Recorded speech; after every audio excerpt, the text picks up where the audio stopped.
guys, Razor here, and I'm going to be doing an Octane tutorial. Now, I think everybody by now knows how Octane works. You hit his stim to go faster, you hit his jump pad to go up in the air to push people, and his passive gives you health, just reoccurring health, and it's very useful for moving around the map.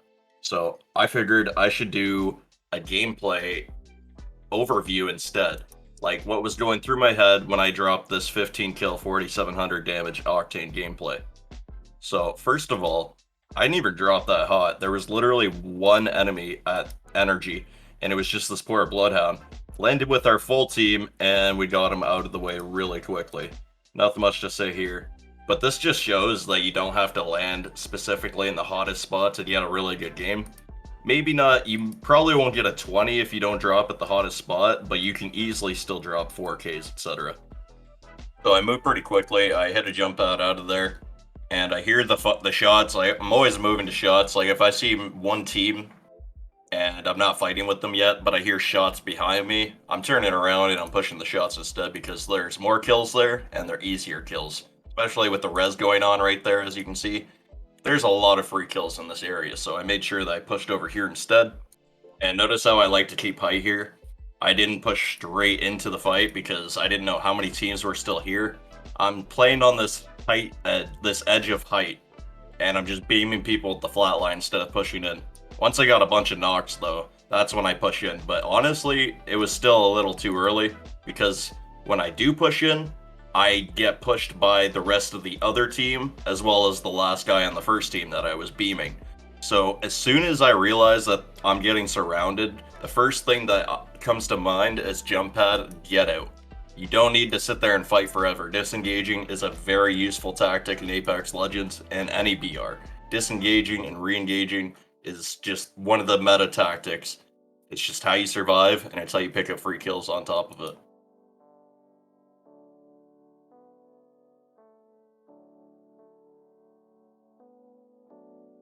I'm looking for really is ammo. Completely whiffed here because of no audio. It's crazy how much your shot can whiff when you don't get that audio cue.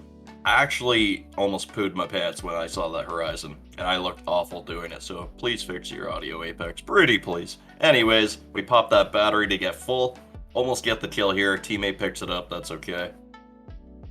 And that's like a perfect mini example of disengaging and re-engaging right there. Dropped out of the doorway, came back in full, and I almost picked up another free kill. Here I'm gonna just continue to keep the second floor height, and I'm making sure that that other team didn't push too hard because they knew we were fighting. They probably heard the full kills and stuff like that in the feed. They were trying to kind of push, but they got beamed right there, as you can tell. And I decided to push them instead. I use my teammate as a fake res because I'm not sure where the other two enemies are. So I just click on the res, but just for the audio. I'm not actually trying to stick her. Here I come back and I do actually, try to kill that Bangalore. And then I try to stick, but another team, baby. Another team. So obviously I'm not going to try and stick right there out in the open. Disengaging hard and getting some cells in. Still in the open though. I'm just chilling, making sure I full heal. And that pad is there for me if they all three ape me, but they didn't, so I push back on them. This is why it's nice to have random teammates. No filling is very hard, because when you don't have anybody else to shoot at besides you, it's honestly just the biggest challenge ever, so. Queuing in with randoms is a very good way of dropping good games, but they can steal your kills sometimes, which is, depending on what your goal is, okay or not okay. So basically, I'm just chilling, holding it down, and this is the last enemy. She gets chased down. Aim could use some work. And we take them down. So that was like a fourth or a fifth party, but my team did a pretty good job of keeping composure, and only one person ended up dying out of 4 teams that pushed us.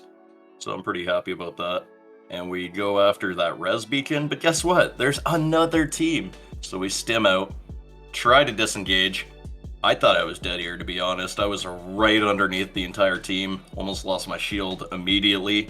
But I got around the building with my stim, pop a battery, and I'm just ready for them to push me because there's only me and my teammate left. I didn't realize that he actually left me, and he just went to go res. So I recommend using audio in game chat. I personally can't because I play so bad when I play with like comms and stuff like that. I'm just a lone wolf. I don't know what's wrong with me, but whenever I play as a team or something, I just do not perform as well. If I'm in my own head and I can actually focus and there's nobody talking to me, this is when I perform the way I do in this gameplay. So that's just why I didn't have audio on this gameplay. No offense to my teammates, they're probably cool dudes, but I cannot play with comms, so I like to play this way. Anyways, they go and get that res off. I still didn't realize up until I heard the respawn beacon go off, so I just run around, grab some ammo.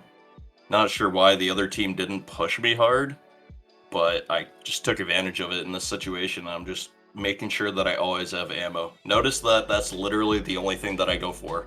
The only thing I'm trying to loot is necessities. You gotta make sure you have batteries and ammo. That's all you really need. Especially as Octane, when you can always have a health regen.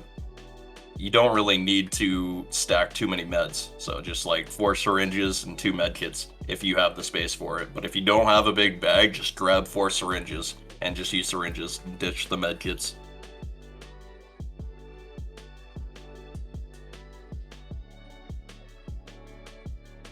So this fight became super easy once my team got re-engaged in the fight, and we finish it off. I used my teammate as a finisher bait, and we all just team fired that one last bloodhound, poor guy. And I noticed that I have almost 2,000 damage already, and there's 19 enemies left. So I'm just like, at this point, I get more aggressive in the gameplay than I probably usually play. Like, I usually try to play a little smarter, but if I'm going for a gameplay or something, there's no time sometimes, well, most of the time, for smart, slow plays. So this is where I get more and more aggressive, and that's where the gameplay gets better, honestly. That's also why I like being aggressive, so I can get the content for you guys. And yeah, this isn't the greatest push, but we already get one of them down, so it's okay. Trying to push up against this platform right here is so annoying. There's so much cover for them at the top, and obviously pushing up a hill is just very hard.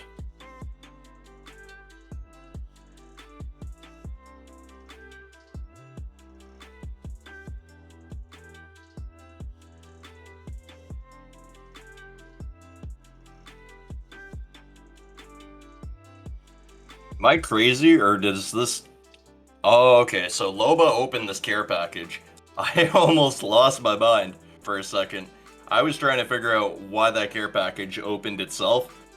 I almost was spooked, but that's just Loba. Didn't have my audio on for this commentary. I was really shocked for a second, so I move on. I didn't notice that when I was actually playing the game. I thought the care package was already open. But anyways, I make a nice fat rotation with the stems over. And I just heard shots going off, and that's basically all it is when you're chasing high kill games or high damage games. Just going for the audio, looking around, making sure you're using your bounce pad as much as possible because the thing comes back so fast, especially if you have an extra gold helmet on. It's just so...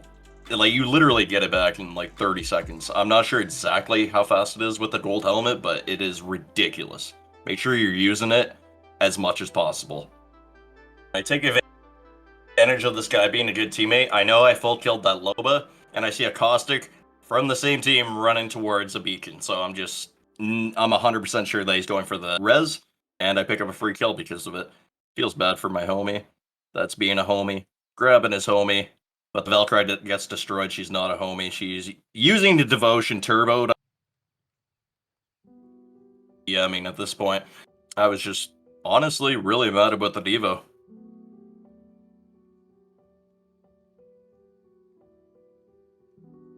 So now that I'm almost at 3,000 damage, I notice there's only 3 enemies teams left, and this right here is a make or break on your 4K badge. Obviously, if there isn't enough people to fight, then you're not gonna get your. I don't want to try and farm 1,200. Sorry, almost over 1,100 damage on one team. You just don't want to do that. So if you can get like half of your damage left that you need on, personally I hate farming. It's not fun. If I can actually play the way I want to play and full knock people, then it's a lot easier, like I did right there. So I backed right up because another team engaged right away, and this is exactly what I'm talking about with disengage and re-engage. So that's really just one of the main things you got to worry about, especially solo. But if you do this as Octane, I believe he's the best legend for this. Him and Pathfinder, obviously. You just grapple out or you stim out, jump out, and you just re-engage. I've said that like 80 times now, but I don't even care because it's obviously proven itself over and over again in this video. If that's something that you guys haven't focused on, and you guys do focus on now, I feel like this video is already a W for you to watch, so. Get the nasty thirst because I only needed 600 damage left. There's only 7 enemies left though. Like, I've seen games go from, oh, this is easy, I have so many people, to there's only one guy left, I didn't get my badge. So, you gotta make sure you get the job done. Got pretty aggressive with the Skibby. I was lucky that he was kind of low to begin with. And I just grab ammo and dip. That's all I'm worried about.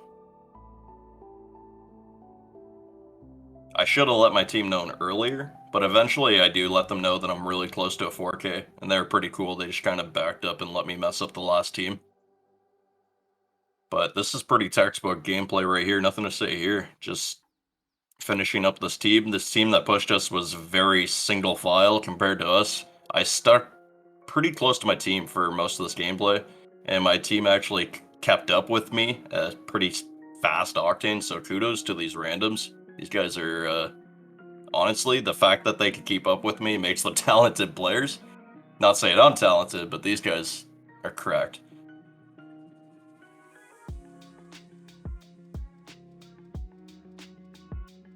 And you can see my aggression because last 2 teams are fighting. But I only needed 300 damage, so I'm not gonna run right into the fight. Keeping my medium distance as usual at the flat line, and I'm just safely distributing my rest of my 4K to these guys.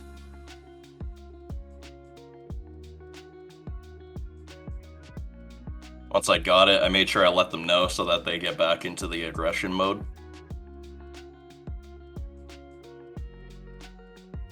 And this last team I kind of feel bad for. I don't know what their plan was. I guess, well, actually we third-partied, so there wasn't really much this team could do to begin with because they were probably somewhat low from the fight that I just third-partied, or they just finished up, so I third-partied them, and that's the name of BR. And yeah, that's pretty much how I got this 15 kill, 4,700 damage gameplay. Poor guys. I still feel bad watching this. But it was a GG. It was a GG. Usually my best games I throw at the end, so I'm happy I won. But anyways, this is how you main Octane aggressively. I guess I should retitle the video. How to main Octane aggressively. Nah, I think that's how Octane's just played in general. He was rewarded from aggression. So if you learned anything, make sure you leave a like. Let me know down below what you want to see next, who I should do next. And yeah, hope you guys enjoyed. I'm out. Peace.